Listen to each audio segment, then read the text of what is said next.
Nah, di sini saya mendapat tugas dari guru penggerak Bukhot, ya, ingin mewawancarai Bukhot terkait dengan praktek pengambilan keputusan. Terima kasih atas waktu yang disediakan pada siang hari ini. Jadi begini, selama Bukhot menjadi kepala sekolah, adakah suatu masalah yang dihadapi oleh Bukhot sebagai pemimpin, yang mana masalah itu menimbulkan dilema dalam penyelesaiannya? Jika ada, mohon Bukhot berkenan untuk menceritakan beserta penyelesaiannya. Untuk permasalahan memang ya, namanya manusia ya, ada saja permasalahan. Yang termasuk dilema tadi ya, namanya dilema ya, sama-sama bingung ya. Sama-sama bingung. Seperti yang saya alami di sini, karena di sini sekolah swasta, di mana sekolah swasta itu tidak punya formasi untuk guru P3K. Jadi tahun kemarin sudah ada 2 guru yang sudah kena P3K. Jadi otomatis keluar, tidak bertugas di sekolah lagi di sini. Jadi nyari guru lagi. Nah sekarang tahun sekarang juga seperti itu, 2 lagi yang dapat kena P3K. Otomatis ya namanya saya ya sebagai kepala sekolah bingung. Ini mau nyari lagi, mengganti lagi, terus yang intinya ya namanya sudah guru P3K kan sudah seleksian ya, otomatis kan guru-guru itu punya kelebihan. Nah, itu yang jadi bingung. Di sisi lain saya juga mengharap guru punya penghasilan yang lebih dibanding yang dari sekolah sini. Ya kasihan juga kalau diberati ya, jalan satu-satunya yang namanya untuk kesejahteraan guru juga ya, gimana lagi ya, saya harus melepas juga.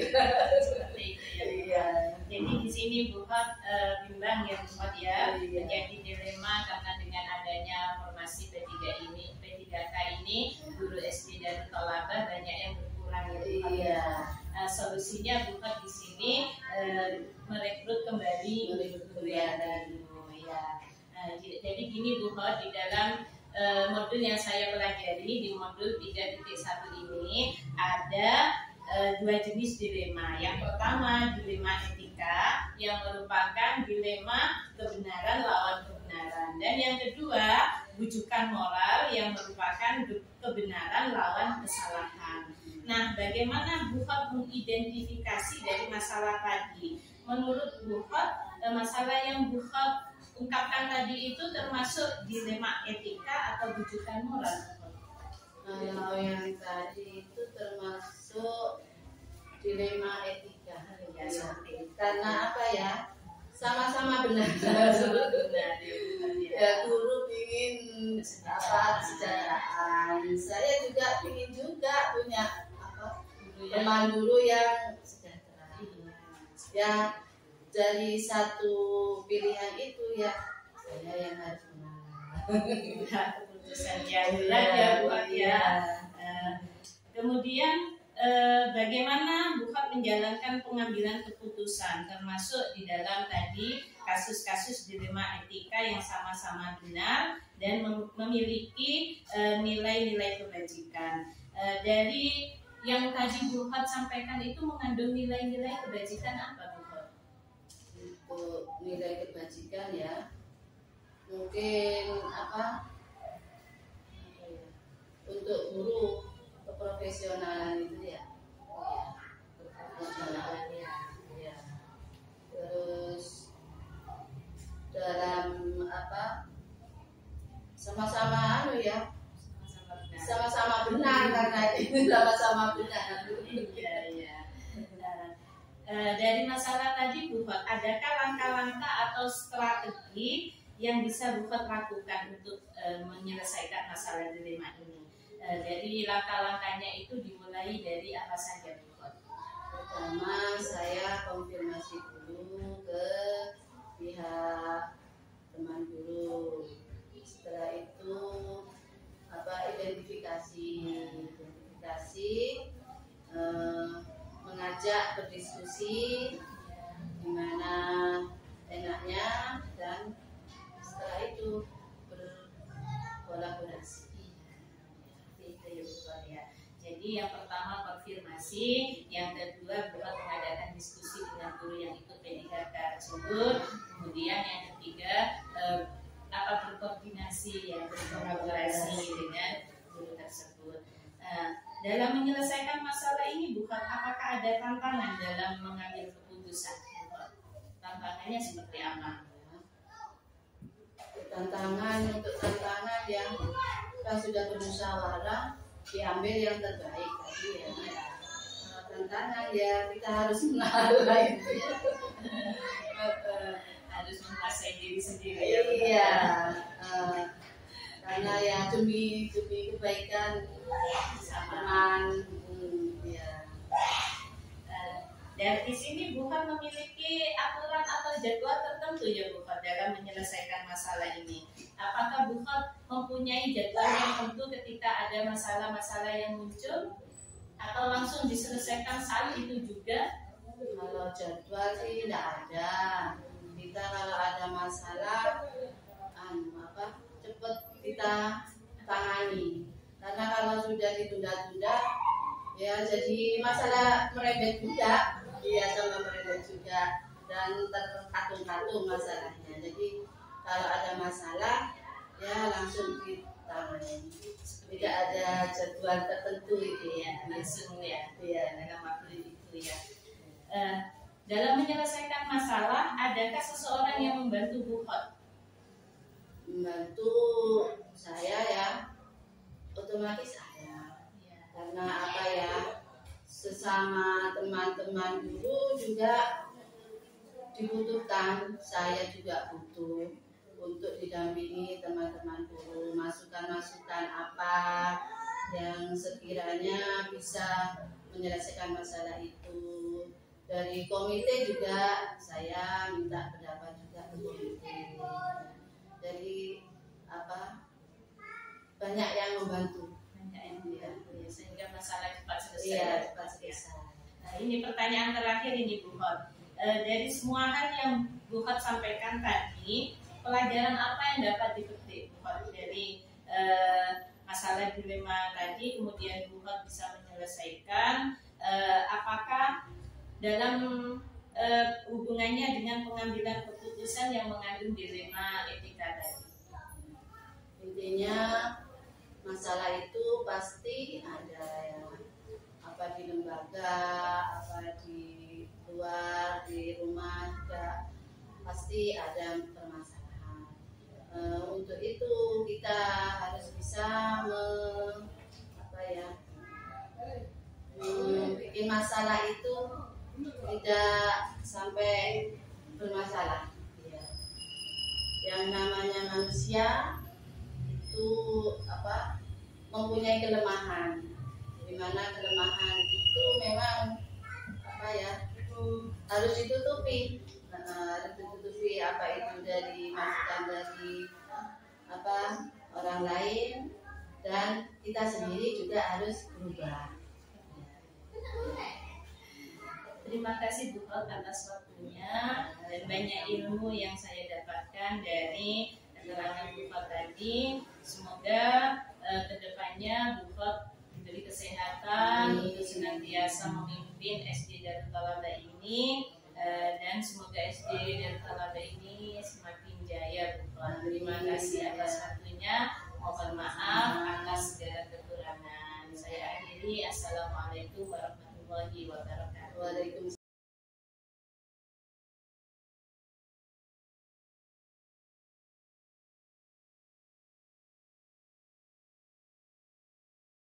Assalamualaikum warahmatullahi wabarakatuh. Waalaikumsalam warahmatullahi wabarakatuh. Alhamdulillahirabbil alamin. Bagaimana kabarnya Pak Yusuf hari ini? Alhamdulillah baik Bu Nur. Sehat? Alhamdulillah sehat. Alhamdulillah, tetap semangat walaupun berpuasa ya Pak Yusuf ya. Tetap semangat. Di sini Pak Yusuf, saya minta waktunya. Saya mendapat tugas dari guru penggerak untuk mewawancarai kepala sekolah terkait dengan praktek pengambilan keputusan. Terima kasih atas waktu yang disediakan. Sebelumnya, monggo Pak Yusuf perkenalan secara singkat. Terima kasih Bu Nur. Saya selaku Kepala TK Al-Azhari di Yayasan Darut Thalabah Al-Azhari ini, jadi saya selaku kepala sekolah sudah mulai 2010 sampai sekarang. Itu saja. Terima kasih Pak Yusuf. Jadi begini, selama menjadi kepala sekolah, Pak Yusuf pasti mengalami beberapa dilema atau masalah ya Pak Yusuf ya. Nah di sini bagaimana Pak Yusuf mengatasi masalah yang ada? Kalau berkenan, monggo Pak Yusuf menceritakan kepada saya sekaligus bagaimana penyelesaiannya Pak Yusuf. Kalau ditanyakan masalah, apalagi TK TK Al-Azhari ini dengan jumlah guru yang begitu banyak itu, jadi ada 15 guru di TK Al-Azhari ini.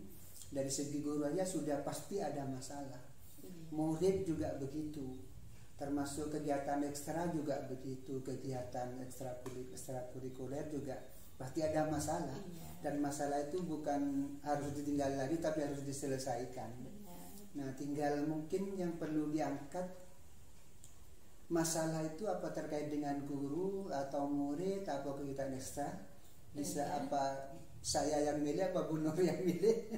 Pak Yusuf saja yang sekiranya tepat seperti itu Pak Yusuf.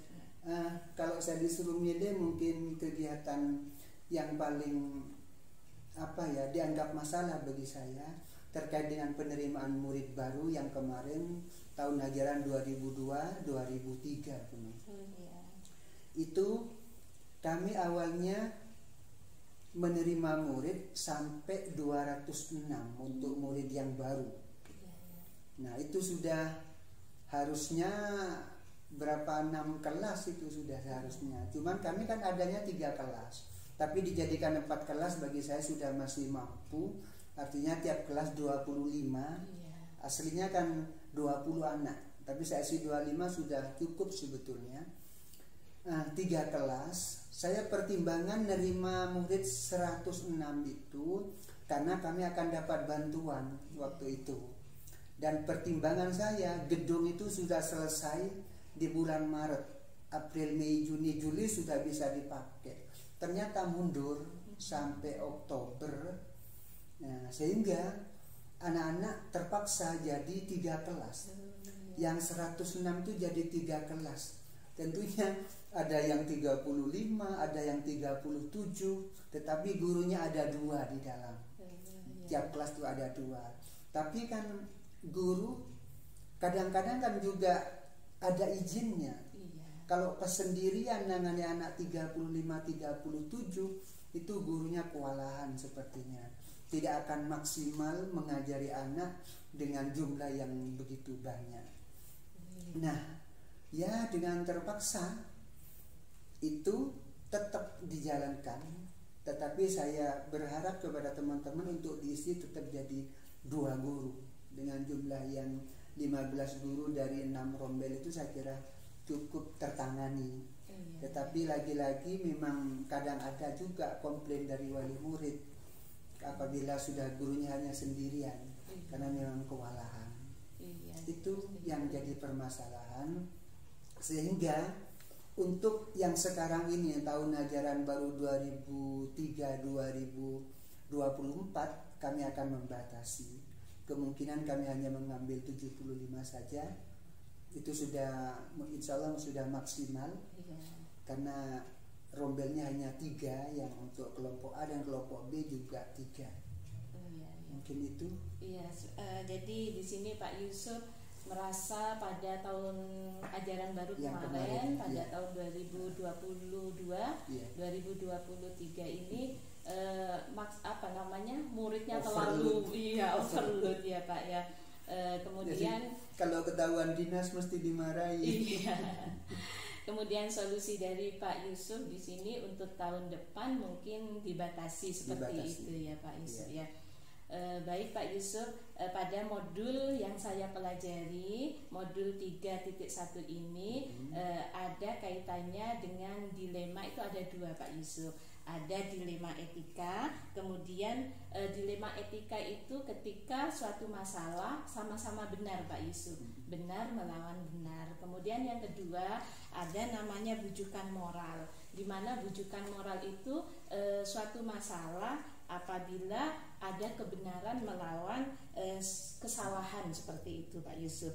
Nah, menurut Pak Yusuf, identifikasi dari kasus yang Pak Yusuf tadi ungkapkan ini termasuk dilema etika atau bujukan moral Pak? Mungkin masuk ke etika mungkin ya. Iya, dilema etika ya. Karena Jadi sama-sama benar. Maksudnya saya kan ya itu jadi 4 kelas. Iya. Tapi apalah daya Iya. sudah seperti Iya. itu yang terjadi. Iya.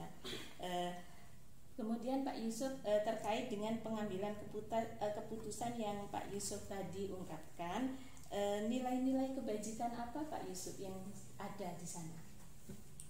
Dari permasalahan itu ya. Ya.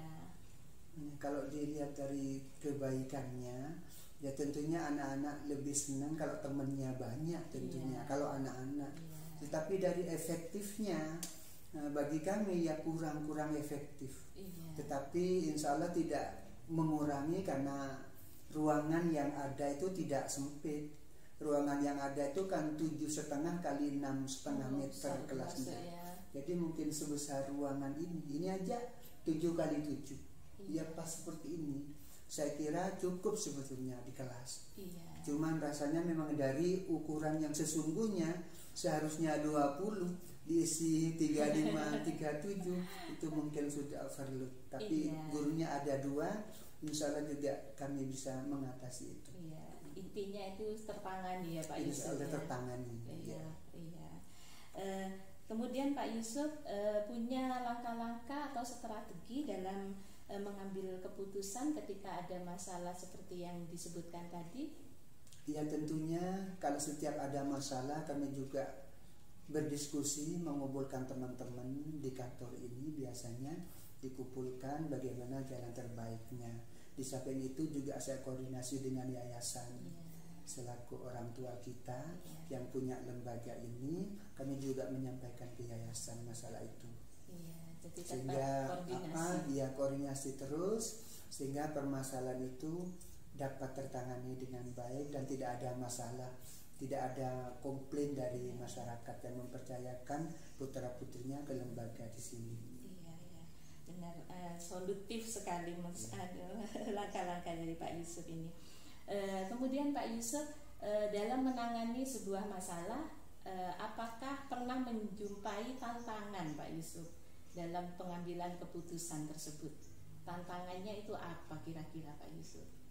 Yang namanya tantangan ya mesti ada, Bu Nur. Apalagi gurunya juga banyak. Iya. Pasti ada yang setuju, ada yang tidak setuju, ada yang maunya begini, ada yang maunya begini. Tetapi kita akan mengambil jalan yang terbaik, keputusan dari hasil kesepakatan. Pendapat teman-teman yang terbanyak.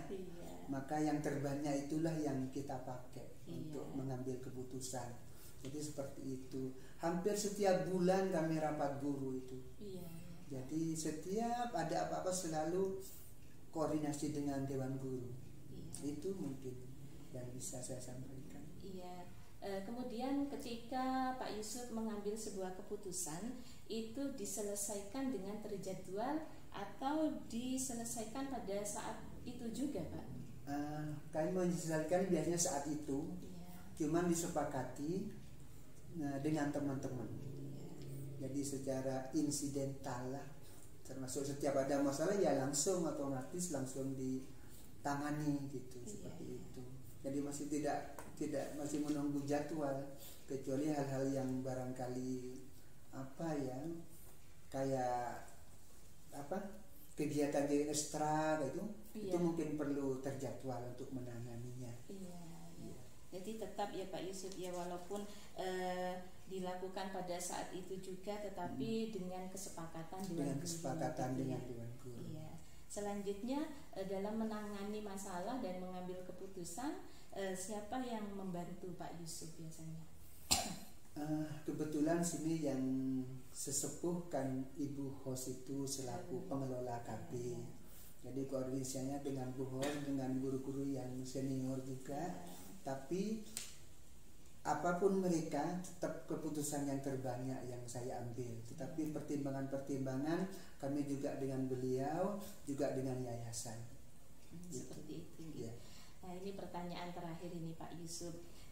Dari semua hal yang sudah Pak Yusuf ungkapkan tadi, kira-kira apa hikmah yang bisa dipetik Pak Yusuf dari pengalaman terkait dengan pengambilan keputusan yang sudah Pak Yusuf sampaikan tadi? Terima kasih. Mungkin hikmahnya bagi saya tidak terlalu beban bagi saya, karena keputusan itu dilakukan bersama, bukan kehendak saya. Sehingga apapun yang terjadi itu karena kita semua. Itu hikmahnya. Yang kedua juga apa ya, ada kepercayaan kepada masyarakat. Kedepannya juga masyarakat tetap mempercayakan kepada kita, walaupun kita itu dengan adanya iuran-iuran, padahal di lembaga-lembaga lain ada yang bebas tanpa biaya sekolah itu, tapi di sini ada iuran. Ya, ada yang minimal 20.000 tiap bulan anak itu, tapi ada yang di atas itu, ada yang sampai 30, ada yang membayar 50, karena saking percayanya kepada kita di kelancaran pendidikan di TK Al-Azhar. Alhamdulillah sampai saat ini muridnya sudah 203. Itu jadi 6 rombel. Berarti kepercayaan masyarakat benar-benar besar ya Pak. Alhamdulillah. Itu sudah berjalan beberapa tahun sudah. Terima kasih Pak Yusuf. Cukup sekian wawancara dari saya. Banyak sekali ilmu yang saya dapatkan dari kepemimpinan Pak Yusuf. Di sini saya mendoakan semoga Pak Yusuf selalu sehat. Kemudian Pak Yusuf juga memberi pelayanan kepada murid-murid itu menjadi maksimal, dan kedepannya semoga TK Al-Azhari ini semakin jaya Pak Yusuf. Terima kasih atas waktunya. Mohon maaf apabila ada kesalahan. Saya akhiri. Assalamualaikum warahmatullahi wabarakatuh. Waalaikumsalam warahmatullahi wabarakatuh.